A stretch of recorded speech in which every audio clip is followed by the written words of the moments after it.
Welcome back, everyone. Battle of Tsushima, when the 2nd Pacific Squadron thought it could not get any worse. This, of course, is the damned fleet, or whatever you want to call it, the horrendous Russian fleet that went from, was it St. Petersburg through the Baltic, all around the Horn, through the, they did everything wrong. They did just about everything wrong. They shot at the water. They shot at themselves. They had, they had a zoo on board at one point. They had a pretty bad, what do you call it, adventure so far. And this is the Russo-Japanese War, when the imperial power of Japan welcomes the European power Russia to its backyard, even though Russia has territory right there. Anyway, let's jump in. Drachinifel.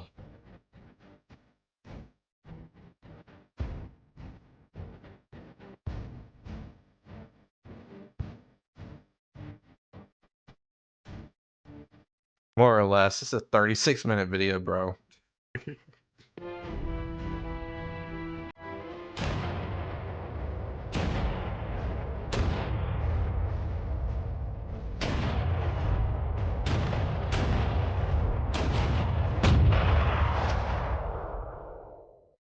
Welcome to this Wednesday's video. First, this is sponsored by the Great Courses Plus. More of that later, in the words of another famous YouTuber. Well, ladies and gentlemen, you've been waiting for it. Quite a few of you have been asking for it. And today we return to the 2nd Pacific Squadron, which is, of course, a Russian fleet. And being from Russia, the phrase, "and then it got worse," is practically a national motto. So let's pick up where we left off before. So, Admiral Rosetsvensky and the 2nd Pacific Squadron had faced and dealt with numerous threats over the past few months. Is the threats in quotations? Imaginary Japanese torpedo boats, Yeah. Real English fishing boats, the Kamchatka, almost starting a war with a global superpower, accidentally shooting up their own ships, the Kamchatka, disease, mountainous seas, the Kamchatka, poisonous snakes, prophets of the end times, the Kamchatka, highborn officers running rat hunts through the fleet, being saddled with a bunch of obsolete floating targets that only serve to slow them down, and of course, the Kamchatka. Despite the ramshackle and battered nature of his fleet, it must have been almost a relief to the poor admiral when, although he was simply trying to reach Russian Pacific ports, the Imperial Japanese Navy actually eventually showed up on the horizon. Finally, a worthy opponent. At least here were some genuine Japanese warships with actual real-life torpedo boats, which meant that, finally, there was something they were actually supposed to be shooting at. That said, the Russian fleet was at something of a disadvantage going into the fray, and not just because of the long journey.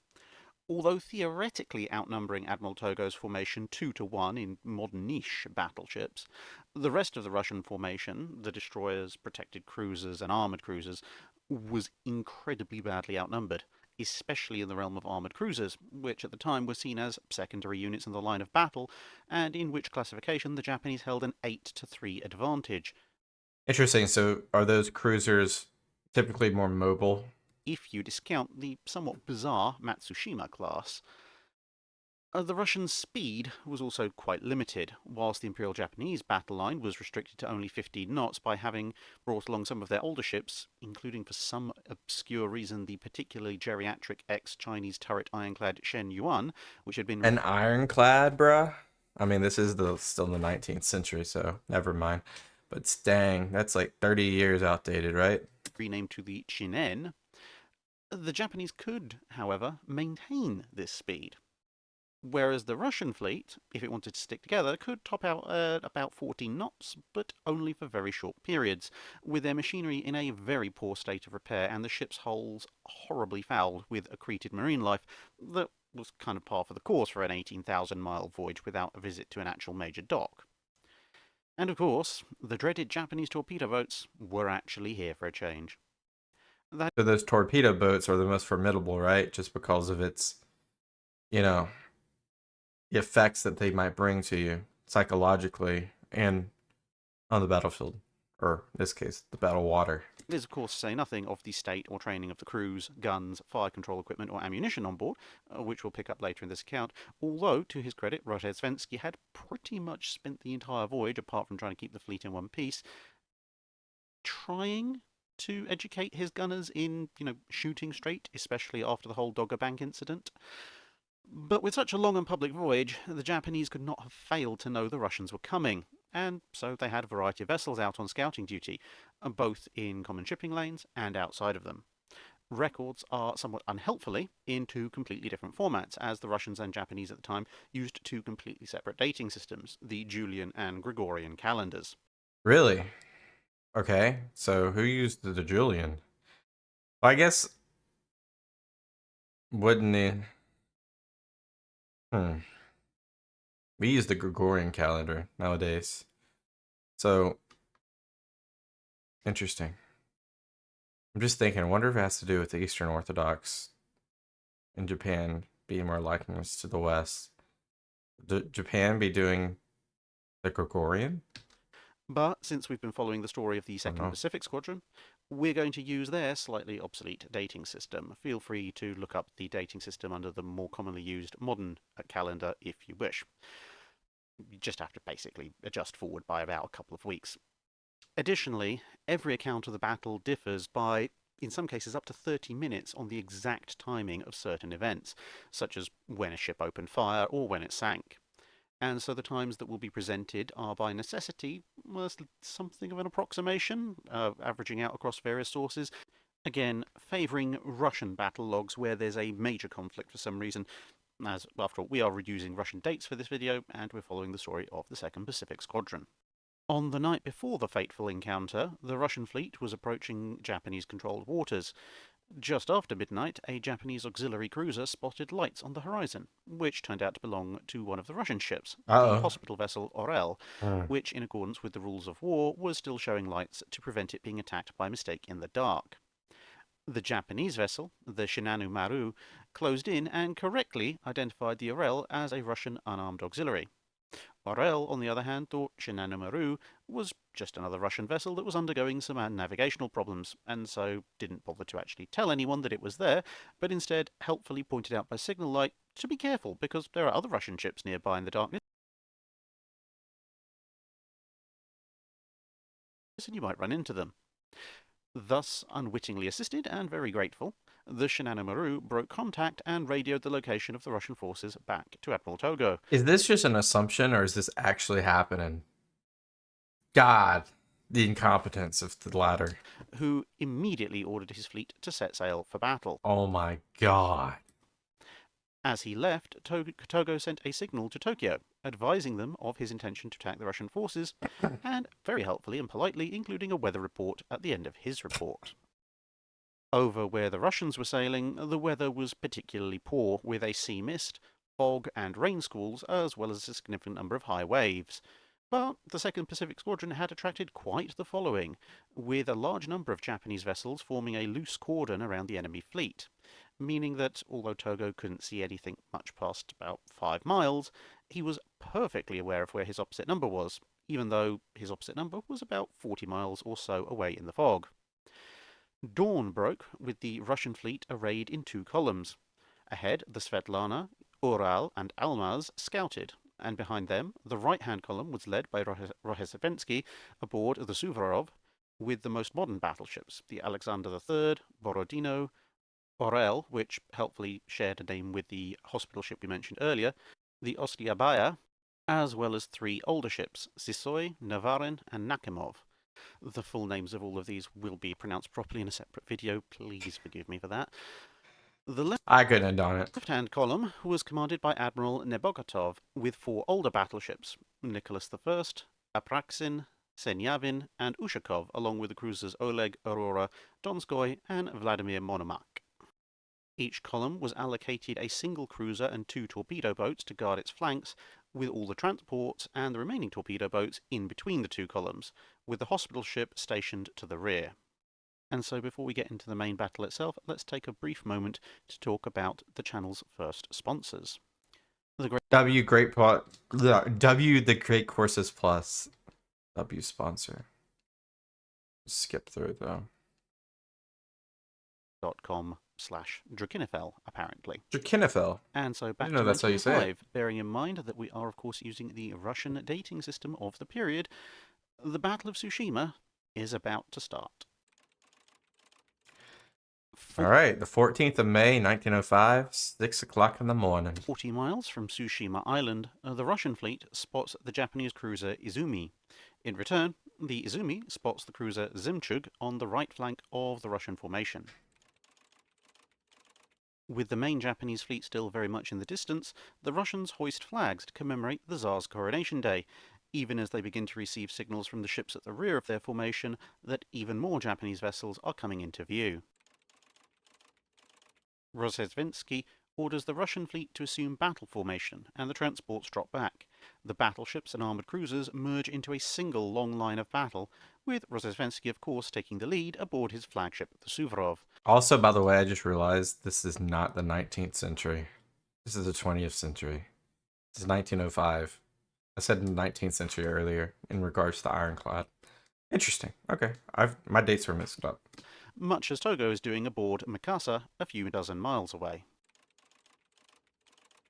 4 more Japanese cruisers appear to the west, and another steamer crosses the front of the Russian formation. Fearing a torpedo attack, the Zemchug fires several shots and the steamer withdraws. Rozhesvensky orders that there be no pursuit. Admiral Togo sends his men to lunch and surveys his fleet. The consequences of interference from St. Petersburg on the Russians' chances are quite telling. Without having to wait for the questionable ships of the 3rd Pacific Squadron, and without his subsequent rate of advance being further hampered by them, Rozhesvensky would have been in this area months earlier, when a number of Japanese ships would still have been in the shipyards, repairing damage from encounters with the 1st Pacific Squadron. So they missed the window. Instead, practically every combat-capable ship in the Japanese fleet is here. Well, they wouldn't know. They wouldn't have known that, right? And Togo has spent the intervening time drilling his men over and over and over in gunnery, which, to be fair, as far as he can, so has Rozhesvensky. Orel fires a single shot, that's the battleship, not the hospital ship, rapidly signalling apologies to the flagship, saying that it was an accidental discharge. But in a scene reminiscent of the very earliest days of the voyage, other ships, unsure of what's going on, begin to open fire as Oh my. well on general principle. The older ships under Nebogotov are especially enthusiastic in their displays of gunnery. Not to be left out, the recently arrived Japanese cruisers fire a few shots in the general direction of the older Russian ships and slip away back into the fog. Rozhesvensky curtly signals his fleet not to waste ammunition. So the fog is very much acting as a utilization of defense at this point. That fog screen. Presumably hurling another set of binoculars into the sea. With the scouting elements of the Japanese fleet still the only ones visible, Rozhesvensky orders a course change to Vladivostok, which is his intended final destination. Where is that? I guess that's over here. Like if this is Korea, it's over here, or is it over? I don't know. Hoping against all hope that he's caught Togo flat-footed and the fleets won't have to engage. No sooner has the fleet settled onto this course than a small group of Japanese cruisers, an actual, real-live, all singing, all dancing, all features included, protected by the Emperor, torpedo boats, begin to move to cross the T of the Russian fleet. Worried about a torpedo attack on his lead battleships and determined to sweep this small formation aside, Rozhesvensky orders his main ships into a line abreast, a far more potent display of force that allows every forward-pointing gun on his capital ships to bear at the same time. Falling out of line ahead into line abreast does require a bit of skill and some clever handling, but 3 of the 4 leading battleships execute it perfectly. Unfortunately, Alexander III gets it wrong and turns the wrong way. What? Soon enough, the rest of the line is piling up in confusion as Rozhesvensky tries to decide whether burying his head in his hands, slamming it repeatedly into the nearest bulkhead, or screaming incoherently whilst hurling binoculars at every ship in sight is more becoming for a man of his position. Wearily, he cancels the order and orders the ships back into line-ahead formation instead. It's like this, we got some people off the street to man all these ships. This first gave him 2 columns. I mean, is that not a good assessment, or is that a good assessment? Once again, this time with the 4 leading ships, including himself on the right, and everybody else in their own line to port. Jeez, look at those lines. Squigglies. What he really needed was some more time to re-establish the single line ahead formation, as the small Japanese squadron that had prompted all this had quietly slipped away in the confusion. But he wasn't going to be granted that time. Admiral Okay. Togo meets up with Admiral Dewa's squadron, which has been keeping watch ahead of the Russian formation. Shortly thereafter, the Japanese fleet turns south-southwest and makes direct contact with the Russian fleet. A British observer aboard one of the Japanese ships noted this as a moment calling for prompt and dedicated action. A British observer just showing. I guess that's not too rare, is it, to have, like, you know, neutral. I mean, would you? I guess that's a neutral party, right? Understatement of the century, really, there. On the Russian side of things, the command elements of the fleet headed for their ships' various conning towers. As the Imperial Japanese Navy began to cross the Russian Sea, both sides stared intently at each other, waiting for just the right moment. Since Togo had an actually good signals officer, he had prearranged most of his signals, and so a simple flag, Z, was hoisted soon after.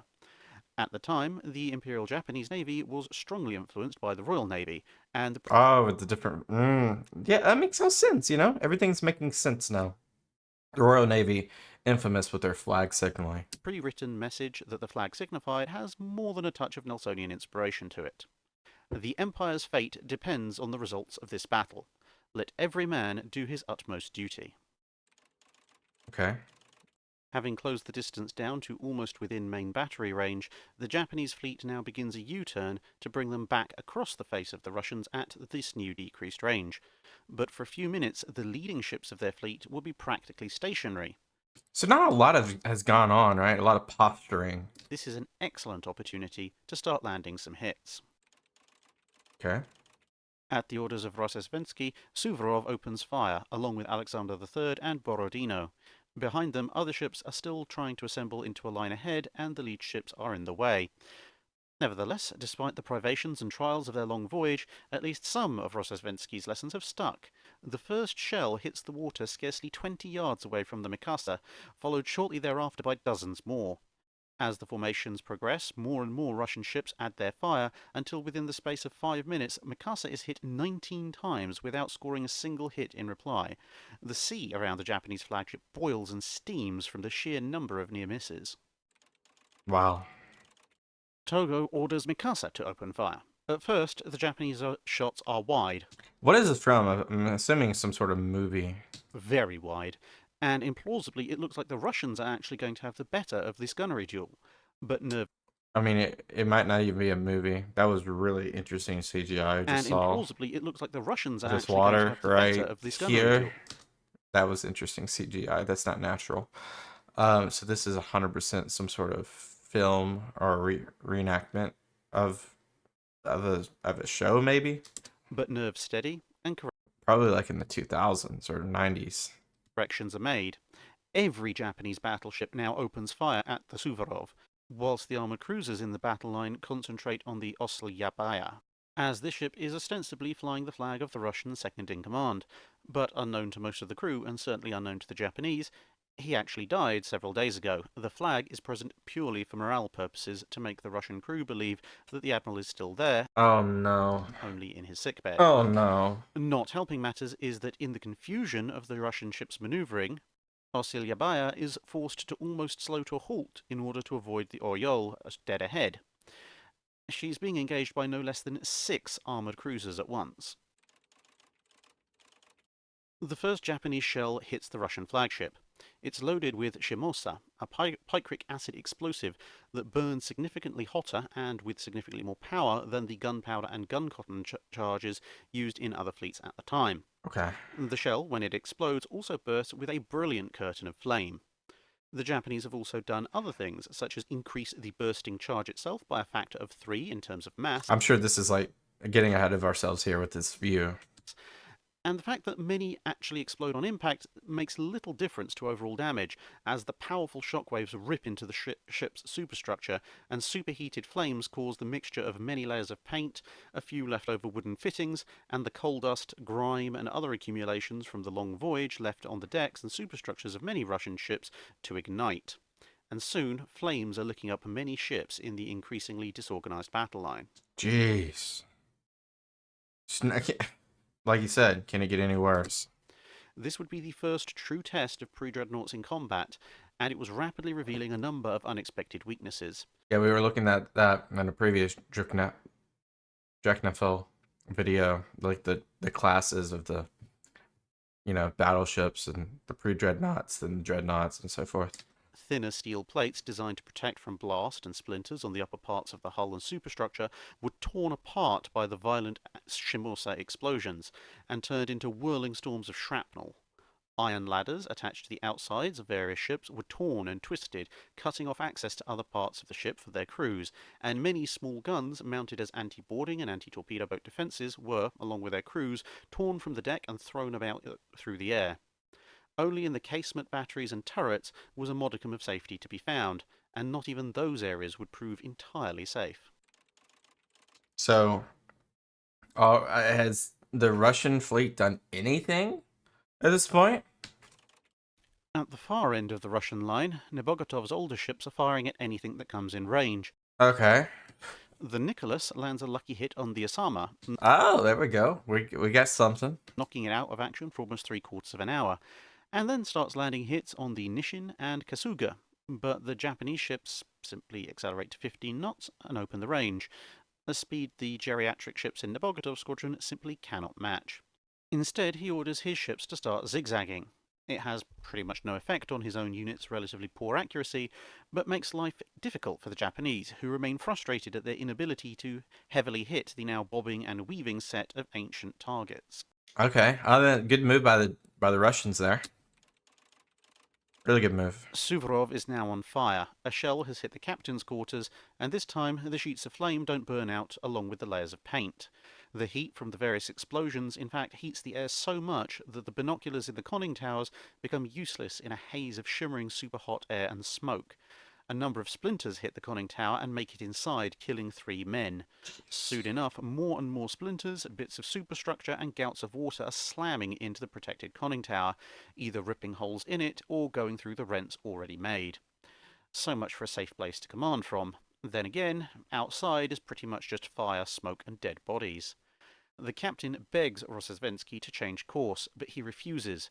Whilst such a change would throw off Togo's firing solution, it would also disrupt Suvorov's own.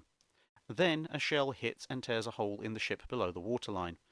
Finally, Rossesvensky orders the ship to turn to starboard, in theory putting the two fleets on roughly parallel courses. More splinters enter the conning tower, this time lightly wounding the admiral.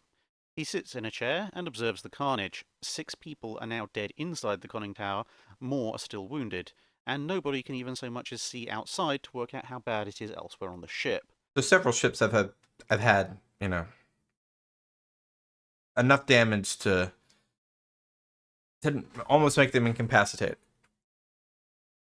I can't get a read yet how many ships are totaled. That's probably not the word to use. But not sunk, but like just stuck and burning. An officer makes his way through the maelstrom to report a serious fire in one of the turrets. Rossesvensky laconically orders him to try and put it out, as there isn't much he can do from inside the conning tower. Turret 220. Under constant bombardment from the Japanese battleships, more hot shards of metal punch into the conning tower, this time seriously wounding Rossesvensky in the head and legs, whilst another takes out the ship's captain with a much more severe, later to prove mortal, wound to the head. Fire has spread aboard the Suvorov to the stern and the bridge. The masts are gone, the steering gear is damaged, Oh, it's over for that ship, isn't it? and the ship is stuck in its starboard turn. Rangefinders are smashed, some of the artillery is dismounted, and as a fighting unit, the Russian flagship should be pretty much done. But still, the numerous intact weapons on board continue to spit shells defiantly at any Japanese passing ships that they happen to notice, Okay. who in turn find themselves surprised that anyone is even alive, let alone fighting, in the drifting steel inferno. That's very honorable. I mean, to keep fighting at that, degree of destruction. The conning tower is no longer a tenable position. Only 4 men are left alive, all wounded, Rusovensky, 2 of his staff, and 1 sailor. Pushing bodies aside, they head down an armoured shaft to a lower fighting position. Upon reaching this part of the ship, Rusovensky orders the officers to try and fix the steering and get the ship back into action, before heading off to find somewhere from which he could actually see something, dodging and weaving his way through passages and up ladders, many of which are wreathed in below-decks fires. Despite the drunken and slow weaving of the Suvorov as it falls out of line, when she did heel out of line, the Alexander III, Borodino, and Orel had simply So fallen. we're at 5. You guys, it took me a second to read all this, but we're at the 5 spot right here. We're in Tsuyaba. I'm going to pronounce all these horribly wrong. So, and Suvorov are hit and fall out of the line. So we're about in the mid part of this map right here. So what's coming up is Alexander III will turn north. So they're going to try to cut off the Russian. Oh, sorry, to cut off. Togo reverses to cut off the Russians. The leader. But after a few minutes, they realised what happened, and Alexander III swung back on course, now leading the Russian formation and becoming Togo's target number 1. The battle was shifting, with the Japanese fleet gradually forcing the Russians around until the entire battle is heading southeast. Suvorov has slowed to a stop and the Russian fleet passes by her, still fighting the Japanese. Now it's Alexander III's turn to feel the fury of the Japanese battleship shellfire. Already aflame in several places, it grimly holds course and Togo ships keep up the barrage, knowing that decapitating the Russian line 1 ship at a time is still the most favourable path to victory for them. Yeah. Elsewhere, Osil-Yapyaya, the target of the Japanese cruisers, is sinking. So we got a sinking ship, and then Suvorov is not far behind that status, is it? Rapidly to port until she rolls over in a welter of steam and spray. Hundreds of men slide or are hurled into the sea, whilst Japanese shells continue to land around them.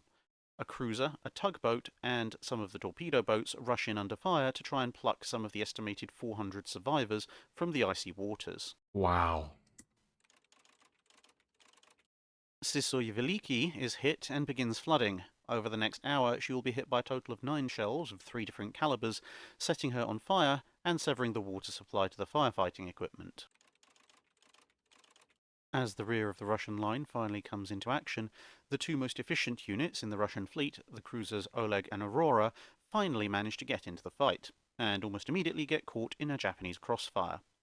Both ships return fire and begin evading torpedoes which have been spotted in the water. Somewhere in the middle of all of this, the Kamchatka is slowly sailing in circles, gradually slipping under by the stern, finished off, ironically enough, not by torpedo boats, but by mundane Japanese gunfire from their cruisers.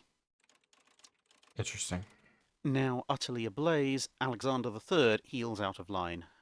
Really? So Alexander III's now fallen out of line. It's just one after another. Borodino, suicidally some might argue, takes its place as the leader. So whoever's the leader is going to get the brute force. A search for Rozesvensky aboard the Suvorov finally locates him, having been hit by still more shell splinters in the starboard 6-inch gun turret, apparently having been helping fire it until a hit reduced the rest of the gun crew to scattered debris.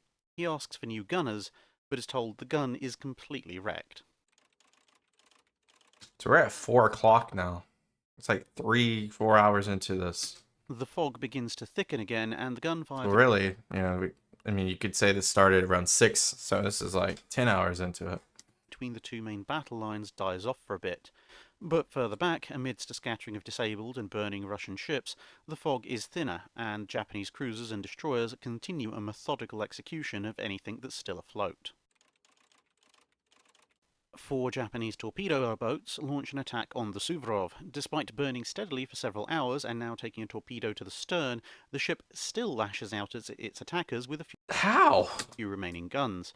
With no pressing need to continue the attack to closer range, the torpedo boats fall back, noting the position for a night attack if Suvorov survives that long. Wow. Sysoy Veliki makes a surprise return to the fray, having extinguished her fires, albeit coming into the fight with a bad list to port. The Japanese armoured cruiser Nishin has been hit badly. Shells have sheared off several main guns and virtually disarmed the vessel.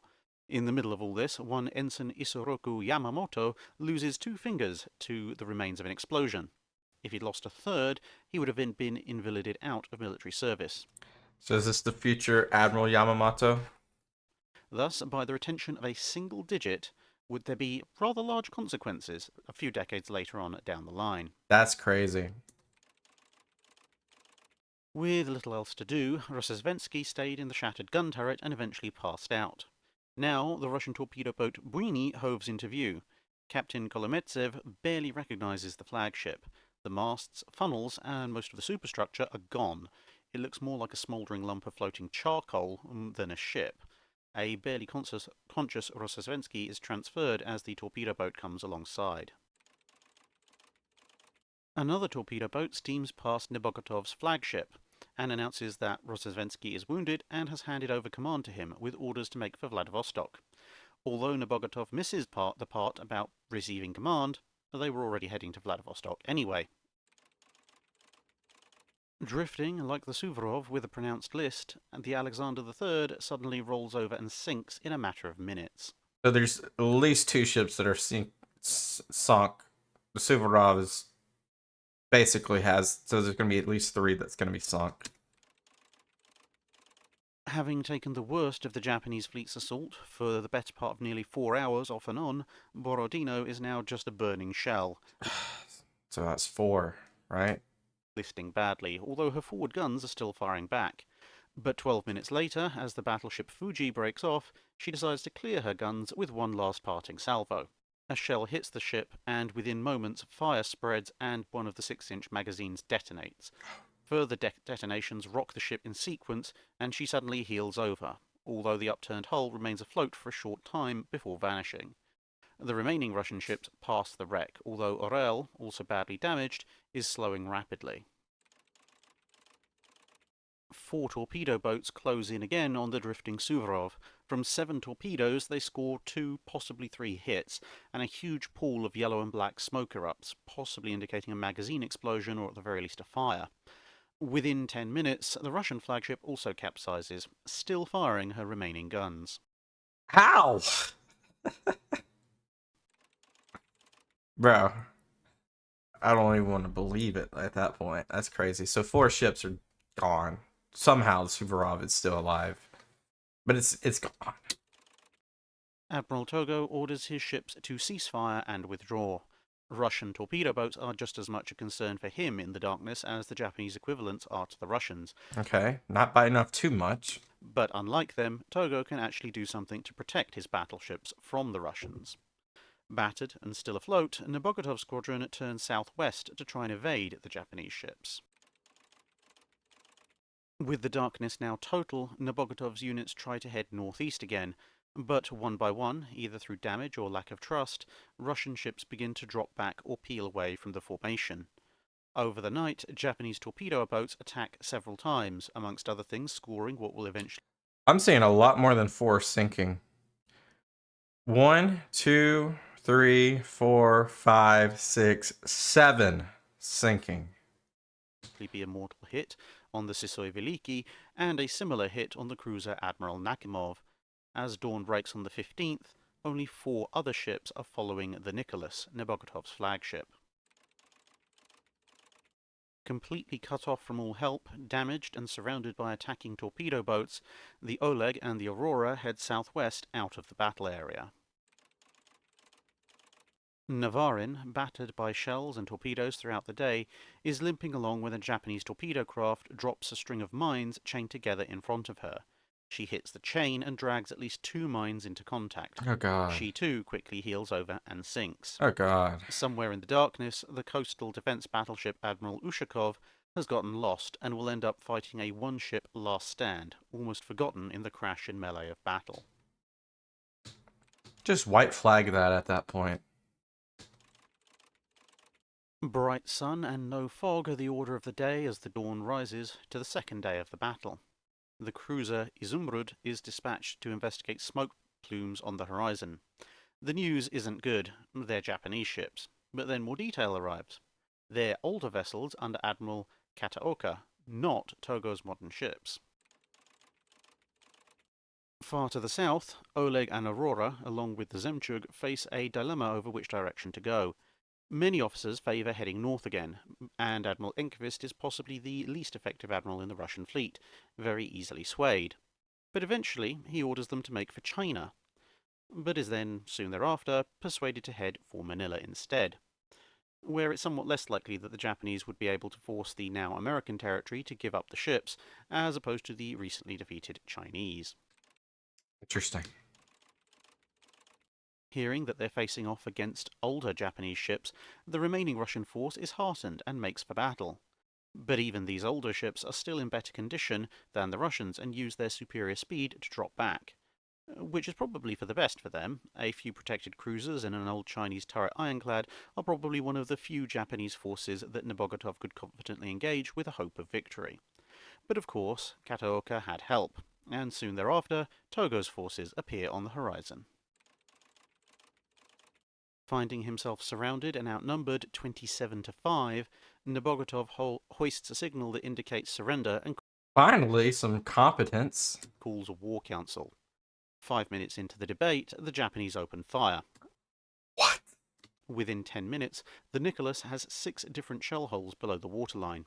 At his wit's end, Nebogotov, conscious of the remaining crewmen still alive in his squadron, orders the signal be hauled down and the Japanese flag hoisted, a much more blatant act of surrender that hopefully won't be missed.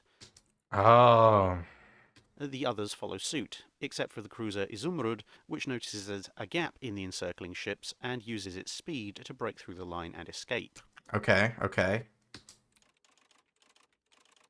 Admiral Togo sends 2 officers to the Nicholas, indicating he is prepared to take an honourable surrender, but that Nebogotov must come to Mikasa immediately, and no attempt must be made to sabotage the ships that are left. The Japanese ships look to the Russian admiral as if they're intact. In fact, this is only true compared to the Russian vessels. Mikasa is sporting more than 30 separate hits. Shikishima has had one of its guns explode. Fuji had a main gun blown off by a shell hit from a Russian vessel. Nishin has been practically disarmed, and a number of other ships had taken mild to moderate damage. So, I mean, they are scoring hits, they're just not vital.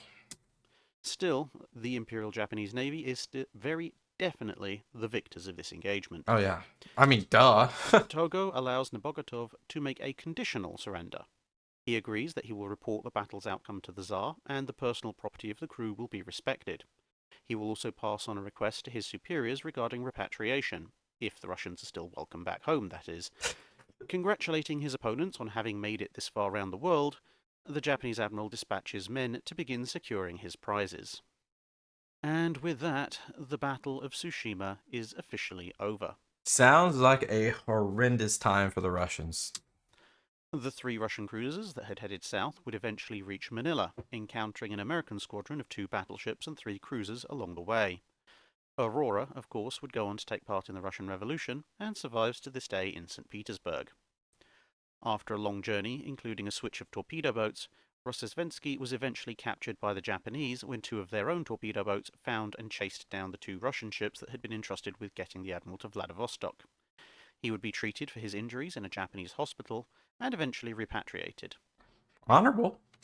Despite his injuries, and despite being out of action for most of the battle, he would face his court-martial bravely, insisting that all responsibility was his.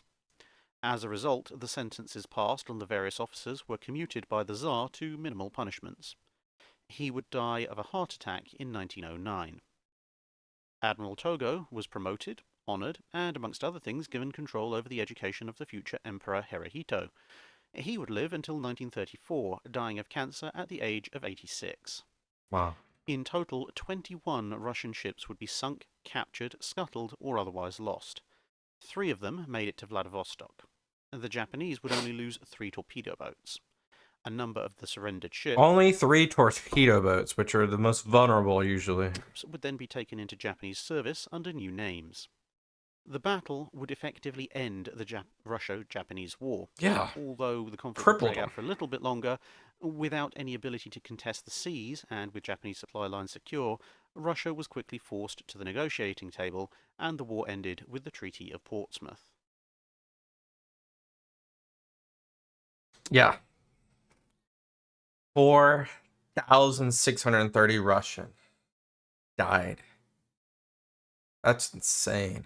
I mean, 117 Japanese as well. Gotta hand it to the Japanese here. This is like, you know, they obviously have done some stuff prior to 1905 in terms of their imperial ambitions since the Revolution. But this really stuck it to the European powers. I mean, think about it. All past the last 400 years, plus the age of exploration, the age of colonialism, Japan has been sidelined watching from afar these European powers just dictate the seas and the land of all these places in the world. And now Japan is probably already respected, but dignifiedly respected now. What an interesting time 1905 was. Okay. Well, yeah. Great video by Drachinifel. I probably will never say his name right. However, this was the second video of the 2nd Pacific Squadron. I appreciate you guys as always. Leave me some context below. I'll see you guys next time. Peace out and bye-bye.